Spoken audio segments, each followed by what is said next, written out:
রাজধানীর প্রবেশদ্বার সায়েদাবাদ যাত্রাবাড়ি যেন এক নিয়ন্ত্রণহীন করিডোর। যাত্রী ভোগান্তি, প্রতারণা নিত্যদিনের ঘটনা। যানজট বাঁধিয়ে চলে নিষিদ্ধ হটলাইন ব্যবসা।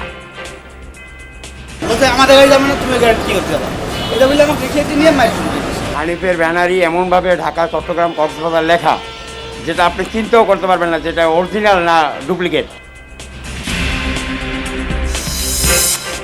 ওমানে দুর্ঘটনায় প্রাণ হারানো 4 ভাইয়ের কালই ছিল দেশে ফেরার ফ্লাইট। কেনাকাটা করতে গিয়ে পড়েন দুর্ঘটনায়। অসুস্থ মাকে এখনো জানানো হয়নি সন্তান হারানোর খবর। অসুস্থ হয়ে যাবে, এটা তো আমরা আজও পুরো তথ্য পাইনি। পুরো তথ্য পাইলে তারপর আমরা বুঝবো এটা কি হয়েছে না হয়েছে। হাম আক্রান্তদের 77 ভাগই ছিল টিকার বাইরে। ভ্যাকসিন নেয়ার বয়স পুনর্বিবেচনার দাবি। সিদ্ধান্ত দেবে বিশ্ব স্বাস্থ্য সংস্থা, বলছেন সংশ্লিষ্টরা। 9 মাস থেকে 6 মাসে আসছে, 3 মাস আমরা আগে নিয়ে আসছি। এখন এরও নিচে আমরা যাব কিনা, এটা আন্তর্জাতিকভাবেও আমাদের বিভিন্ন সংস্থা, এক্সপার্ট গ্রুপ, তাদের সাথে কথা বলে আমাদের এটা ঠিক করতে হবে। ভারতের উত্তরপ্রদেশে ভারী বৃষ্টি আর বজ্রপাতে কমপক্ষে 33 জনের প্রাণহানি। ক্ষতিগ্রস্ত বহু আবাসিক ভবন।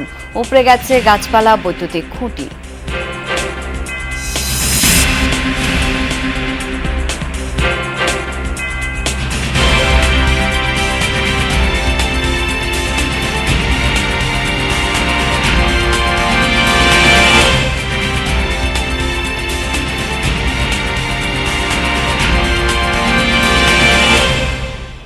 আমন্ত্রণ যমুনা নিউজে, আপনাদের সাথে আছি আমি শাওন দত্ত। এতক্ষণ শিরোনাম দেখছিলেন। তিলোত্তমা ঢাকা, 2 কোটির বেশি মানুষের আবাস। এই মহানগরে যারা বসবাস করেন, এক এক এলাকায় তাদের উপলব্ধি এক এক রকম। কোথাও পানি বা গ্যাসের সংকট, কোথাও ঘিঞ্জি, যানজট কিংবা চাঁদাবাজি। মহানগরীর বিভিন্ন প্রান্তের ছোট বড় সমস্যা, নাগরিক ভোগান্তি নিয়ে ধারাবাহিকভাবে আমরা তুলে ধরব কেমন আছি ঢাকায়। আজ দেখবেন সায়েদাবাদ যাত্রাবাড়ি এলাকার যানজট, যাত্রী ভোগান্তি, ভুয়া পরিবহনের নামে প্রতারণার গল্প। নাহিদ হোসেনের ক্যামেরায় মশিউর অনিকের রিপোর্ট।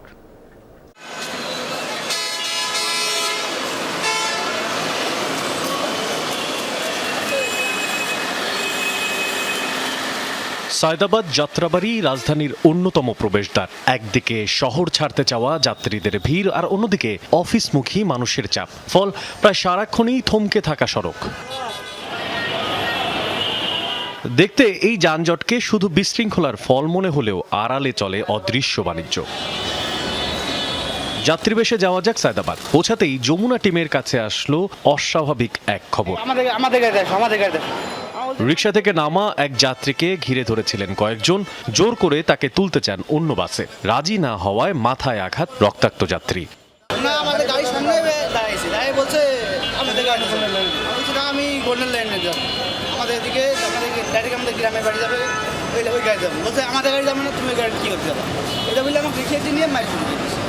ঘটনার জের ধরে এগিয়ে গেলে আরও চাঞ্চল্যকর তথ্য মেলে। যাত্রীকে যেখানে নেওয়া হচ্ছিল সেটা কোনো বৈধ কাউন্টার নয়। ছোট্ট টেবিল, কয়েকটি চেয়ার আর পরিচয় হটলাইন ব্যবসায়ী।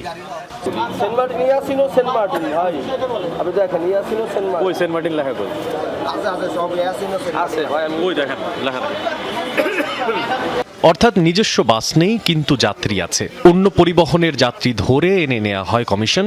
যদিও অনেক আগেই এই হটলাইন ব্যবসা নিষিদ্ধ করেছিল সরকার। এটা কিভাবে চলে? না, এটা আমি বলি, এটা একটা কমিশন পায় এই মালিকই টিকিট, মানে এই কাউন্টারটা দিচ্ছে আর কি। এটা একটা আমি 50টা টিকিট কাটছি, 30 টাকা করে একটা কমিশন পাচ্ছি। ভাই শোনেন, কাউন্টারে এবার সাংবাদিক পরিচয় দিয়ে ক্যামেরা সামনে আনতেই অস্বীকার। শুরু হলো টালবাহানা। দেখি ভাই, সমস্যা কি আপনার?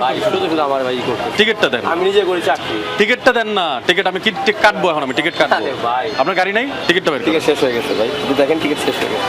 ফুরিয়ে গেছে টিকিট, কিন্তু ড্রয়ার খুলতেই ধরা পড়ে সত্য লুকানোর চেষ্টা। নামি বেনামি বিভিন্ন পরিবহনের শতাধিক টিকিট। গোল্ডেন লাইন আপনারা বিক্রি করেন না বলছেন, তাহলে এখন গোল্ডেন লাইন এখানে কিভাবে? গোল্ডেন লাইন ওই যে অনেক সময় দেওয়া যায়, ওরা আমরা গোল্ডেন লাইন দেওয়া যায়, মানে দেওয়া যায় বলতে কি অনেক সময় দেখা গেছে বেশি যাত্রী হইলে কি জানি কয় বিক্রি করে ওরা। এরকম এক নামী পরিবহনের টিকিট নিয়ে পরিবহন সংশ্লিষ্ট কাউন্টারে গেলে অবাক হন তারাও, এবং চটে যান হটলাইন ব্যবসায়ীদের ওপর। এটা আপনাদের টিকিট নাকি আপনাদের টিকিট না দেখেন তো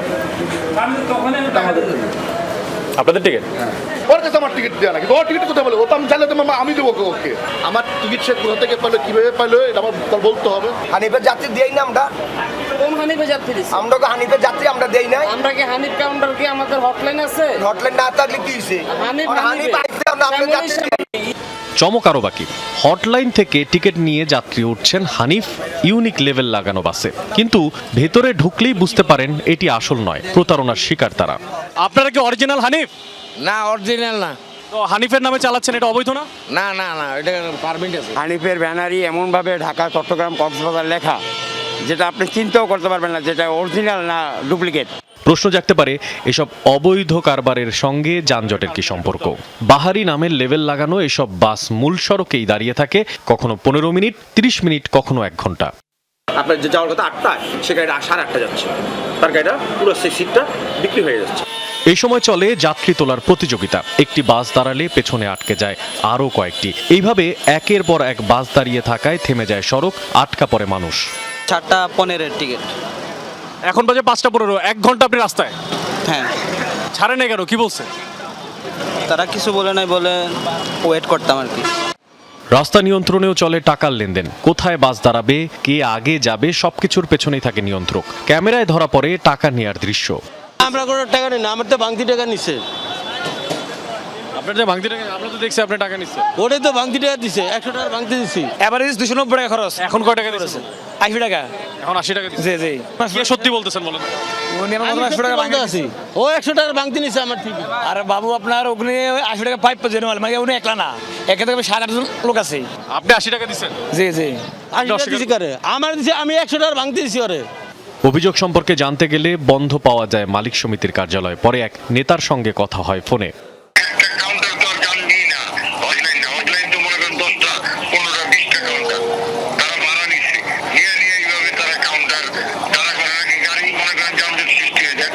মালিক সমিতির সাথে আপনাদের ভালো সম্পর্ক? আমাদেরকে দিয়ে ওরা ওদেরকে দিয়ে আমরা সবার সাথে সবার ভালো সম্পর্ক রাখাটাই কর্তব্য।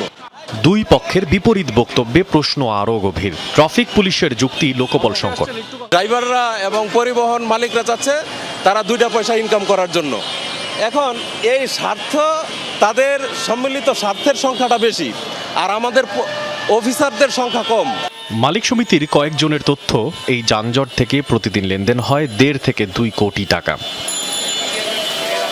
সাধারণ মানুষ হারায় সময়, হারায় কর্মঘণ্টা, সেখানে কিছু চক্র অসাধুভাবে কামিয়ে নিচ্ছে টাকা। এ যেন এক নিয়ন্ত্রণহীন করিডোর। প্রশ্ন একটাই, এই চক্রের দৌরাত্ম্য ভাঙবে কে? মশিউর অনেক, যমুনা নিউজ, ঢাকা। দর্শক, আমার সহকর্মী মশিউর অনেক এই মুহূর্তে সায়েদাবাদ এলাকায় রয়েছেন, সরাসরি যাব তার কাছে। অনেক, টার্মিনালে আজকে কি ধরনের অনিয়ম চোখে পড়ছে? কোনো ধরনের নজরদারি কি রয়েছে?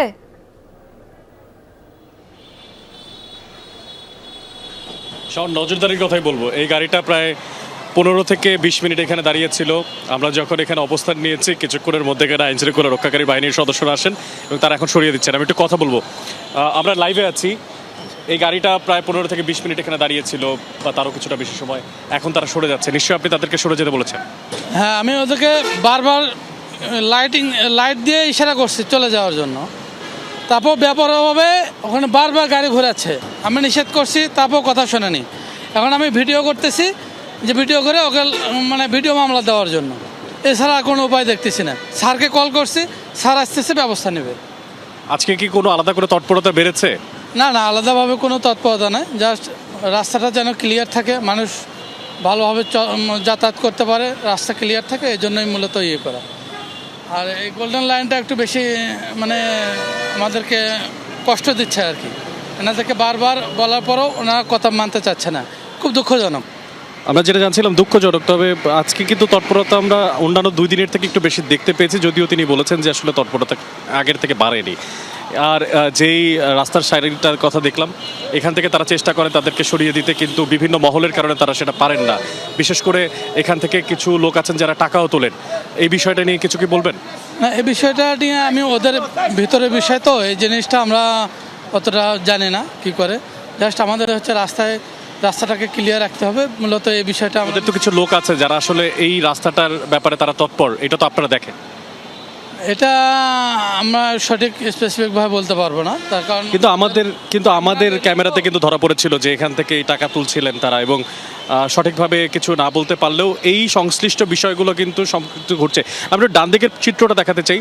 এই যে পুরো চিত্রটা দেখতে পাচ্ছেন, এটি কিন্তু হচ্ছে সায়দাবাদ বাস স্ট্যান্ড, অর্থাৎ যে সমস্ত বাসগুলো ঢাকার বাইরে যাচ্ছে সেই সমস্ত বাসগুলো কিন্তু এইখান দিয়েই যাচ্ছে, এবং যে গাড়িগুলো এখান দিয়ে ঢুকছে, বিশেষ করে ওয়ারি করিডোর হয়ে যারা আসলে এই জায়গা দিয়ে রাস্তার ধরে আসলে বেরিয়ে যাচ্ছে যাত্রাবাড়ি হয়ে, সেই সমস্ত গাড়িগুলো কিন্তু এখানে স্ট্যান্ড করে রাখা হয়। বেশিরভাগ গাড়ি, বিশেষ করে এই যে গাড়িগুলো ঢুকতে পারছে দেখতে পাচ্ছেন, সেগুলো কিন্তু এখানে দাঁড়ায়, এবং এই জ্যামটা গিয়ে থাকে সায়দাবাদ মোড়ে, এবং সেখান থেকে কিন্তু যাত্রাবাড়ি যে সার্কেল, যাত্রাবাড়ি সার্কেল পর্যন্ত কিন্তু পুরোটা রাস্তা জুড়ে জ্যাম থাকে। এখন দেখতে পাচ্ছেন এই যে আইন শৃঙ্খলা বাহিনীর তৎপরতা, এটি কিন্তু স্বাভাবিক সময় চোখে পড়ে না, এবং আমাদের প্রতিবেদনও যেটা আমরা দেখানোর চেষ্টা করেছি যে এই দৌরাত্ম্যটা না থাকার কারণে তারা কিন্তু দেখা যায় যে বিভিন্ন যে সমস্ত আইন শৃঙ্খলা রক্ষাকারী বাহিনীর নজরদারির বাইরে গিয়ে তারা কিন্তু টাকা পয়সা তোলেন। এবং আরও একটা জিনিস দেখিয়েছি, আইন শৃঙ্খলা রক্ষাকারী বাহিনীর যারা সদস্যরা ছিলেন তারাও কিন্তু বলেছেন যে এখানে আসলে তাদের লোকবল সংকট কিন্তু অনেকটাই কম, সে কারণে কিন্তু তারা চাইলেও তাদের যেই কাঙ্ক্ষিত লক্ষ্য, সেই লক্ষ্যে তারা পৌঁছাতে পারে না, তারা তাদেরকে নিয়ন্ত্রণ করতে পারে না। শাওন, অনেক অনেক ধন্যবাদ আপনাকে। ওমানে সড়ক দুর্ঘটনায় নিহত হয়েছেন 4 প্রবাসী বাংলাদেশি, সম্পর্কে যারা আপন ভাই।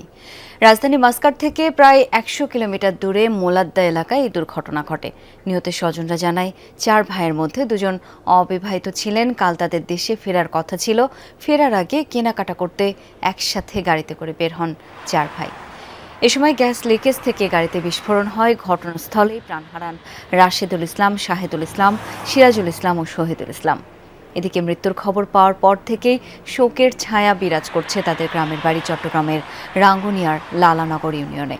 তবে এখনো 4 সন্তানকে হারানোর খবর জানানো হয়নি তাদের মাকে।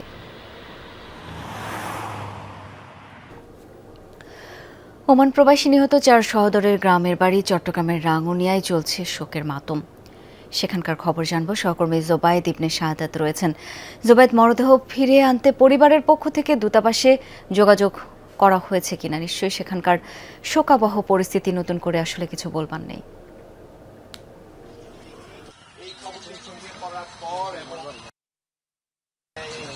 শাওন, একেবারে সঠিক। খুবই শোকাহত পরিবেশ, একেবারে স্তব্ধ, নীরব আমরা দেখতে পাচ্ছি। আশেপাশে মানুষের মধ্যে এক প্রকার আমরা চাপা কষ্ট দেখতে পাচ্ছি।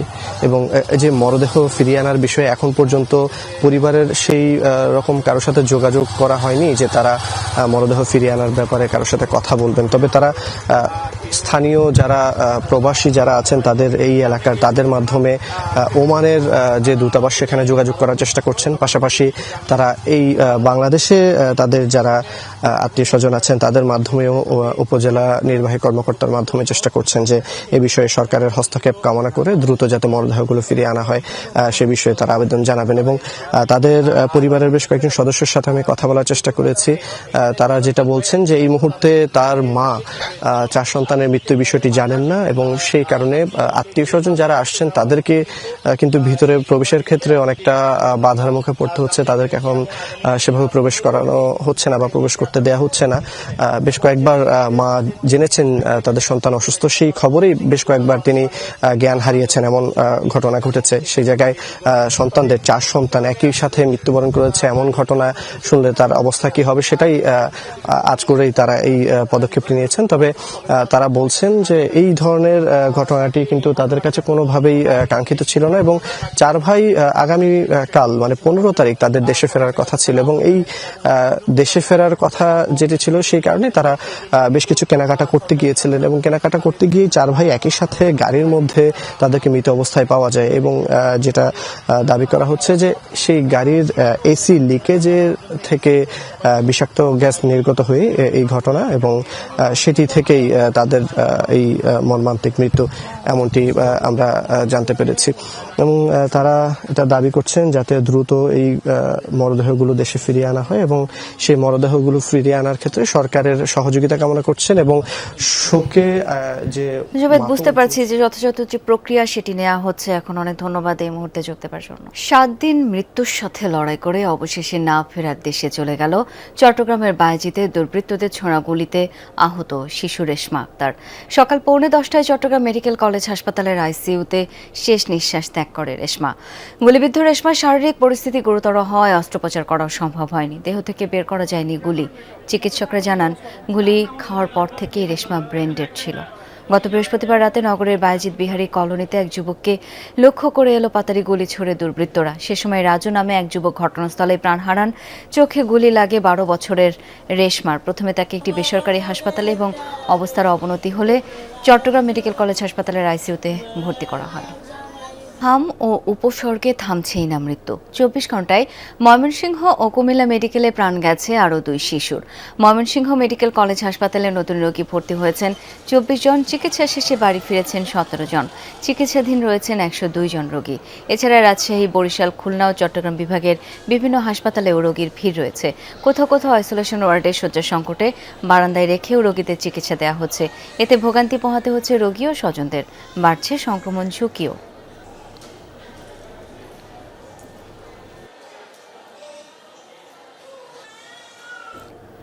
এ পর্যায়ে মৌলভীবাজারের হাম পরিস্থিতি জেনে নেব। সহকর্মী আহমেদ আফরোজ এখন যুক্ত হচ্ছেন। আফরোজ, আজকে হাসপাতালে হাম আক্রান্ত রোগীর চাপ কেমন দেখছেন? সংক্রমণের হার কিছুটা কি কমেছে? চিকিৎসকরা কি বলছেন?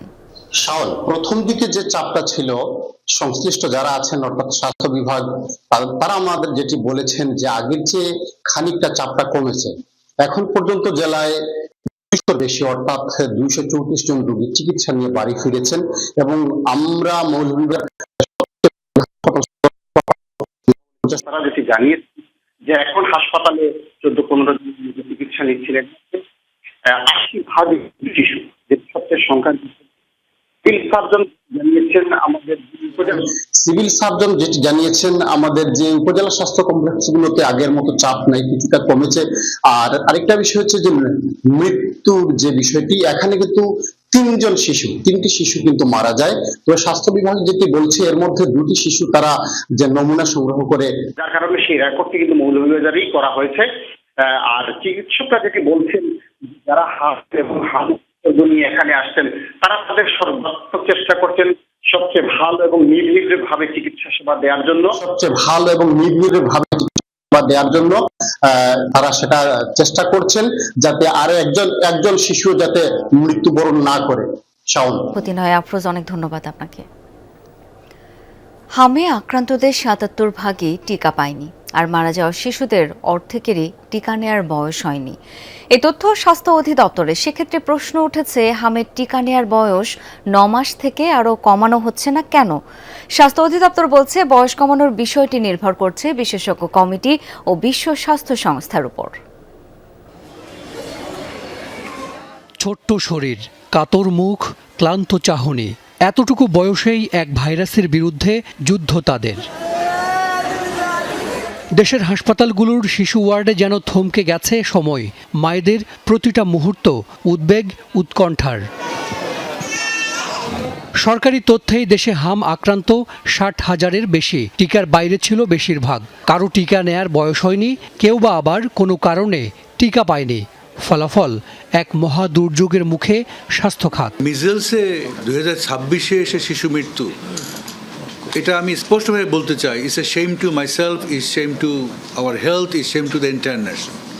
হ্যাঁ, কিন্তু দুর্ভাগ্যজনক হলো যে এই শেমের জন্য আমরা দায়ী না। হাম কেড়ে নিয়েছে 400-র বেশি শিশুর প্রাণ। তাদের মধ্যে নিশ্চিত হামে মৃত্যুর 60 জনের তথ্য বিশ্লেষণ করেছে স্বাস্থ্য বিভাগ। এতে দেখা যায় অর্ধেক শিশুর বয়স 9 মাসের কম, অর্থাৎ টিকা নেয়ার বয়স হয়নি তাদের। হাসপাতালে ভর্তি হওয়ার একদিনের মধ্যেই মৃত্যু হয়েছে 25 ভাগের। অর্ধেক শিশুকে ঢাকায় রেফার্ড করেও বাঁচানো যায়নি। এই যে মৃত্যু কমছে না, হ্যাঁ, এটা নিয়ে আমরা এখন থেকে বেশি কনসার্ন। আমরা ট্রিটমেন্ট রাইট টাইমে দিচ্ছি, but we fail to save the patient. তাহলে রাইট ট্রিটমেন্ট দেওয়ার পরও কেন পেশেন্ট সেভ করতে পারছে? ওদের সিভিয়ারিটিটা কোন জায়গায়, কোথায় সিভিয়ারিটি কোথায়, এবং এই সিভিয়ারিটিতে সে কেন উপনীত হলো, এটা নিয়ে আমরা কাজ করছি। হামে 3 মাসের শিশুও মারা গেছে, অথচ টিকা দেয়া হয় 9 ও 15 মাস বয়সে। তবে হামের চলমান টিকা কর্মসূচিতে তা 6 মাস করা হয়েছে। নিয়মিত টিকা কর্মসূচির বয়স কমানোর বিষয়ে সিদ্ধান্ত হয়নি এখনও। মানে 9 মাস থেকে 6 মাসে আসছি, 3 মাস আমরা আগে নিয়ে আসছি। এখন এরও নিচে আমরা যাব কিনা এটা আসলে এটা একটা শুধু আমাদের ভেতরে না, এটা আন্তর্জাতিকভাবেও আমাদের বিভিন্ন সংস্থা, এক্সপার্ট গ্রুপ, তাদের সাথে কথা বলে আমাদের এটা ঠিক করতে হবে। স্বাস্থ্য বিভাগ মনে করে টিকা দেওয়ার মাধ্যমে হার্ড ইমিউনিটি অর্জন হলে তা যে কোনো বয়সের মানুষকেই সুরক্ষা দেবে। হাসান মিসবাহ, যমুনা নিউজ, ঢাকা। অবশেষে নির্মাণ হতে যাচ্ছে পদ্মা ব্যারেজ। গতকাল একনেকে প্রায় 35,000 কোটি টাকার প্রকল্পের চূড়ান্ত অনুমোদন দেয়া হয়। এ বিষয়ে আরও জানবো, রাজবাড়ী থেকে এখন যুক্ত হচ্ছেন সহকর্মী রুবেলুর রহমান। রুবেল, পদ্মা ব্যারেজ চালু হলে সেই অঞ্চলের মানুষ কেমন সুবিধা পাবে সেই সম্পর্কে বিস্তারিত জানতে চাই আপনার কাছ থেকে। শাওন, আমরা সকাল থেকে কিন্তু এই পদ্মা ব্যারেজের যে প্রস্তাবিত এলাকা রাজবাড়ী পাংশার হাবাসপুর, সেই হাবাসপুরে আমরা কিন্তু সকাল থেকে এসেছি এবং এই অঞ্চলের মানুষের সঙ্গে কথা বলেছি।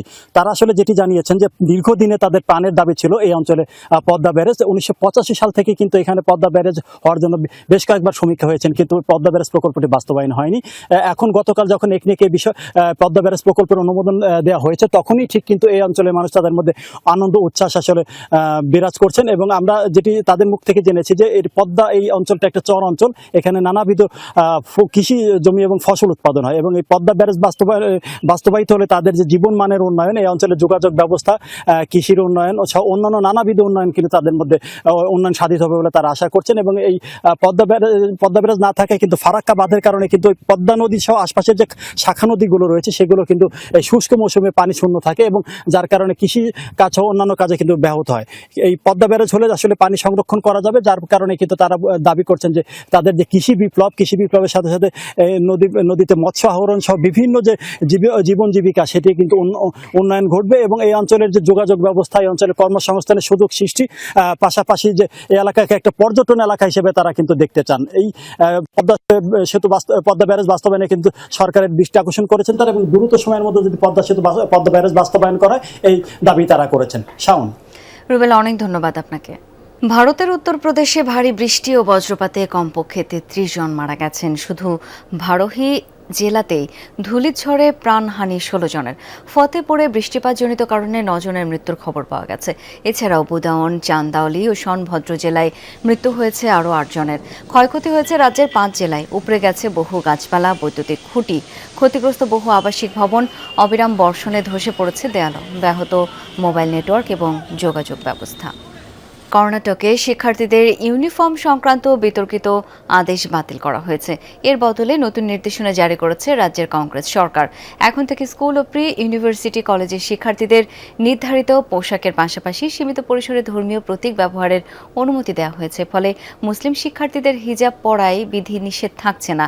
এছাড়াও শিক্ষার্থীদের এখন থেকে পাগড়ি, শিবধারা, রুদ্রাক্ষের মতো ধর্মীয় প্রতীকও ব্যবহার করতে পারবে। তবে শর্ত হলো এসব প্রতীক স্কুল ইউনিফর্মের সাথে মানানসই হতে হবে। এর আগে 2022 সালে বিতর্কিত আদেশে তৎকালীন বিজেপি সরকার শিক্ষার্থীদের ধর্মীয় প্রতীক ছাড়াই স্কুল ইউনিফর্ম পরার নির্দেশ দিয়েছিল, যার জেরে তৈরি হয়েছিল ব্যাপক বিতর্ক। দর্শক, এই ছিল যমুনা নিউজে।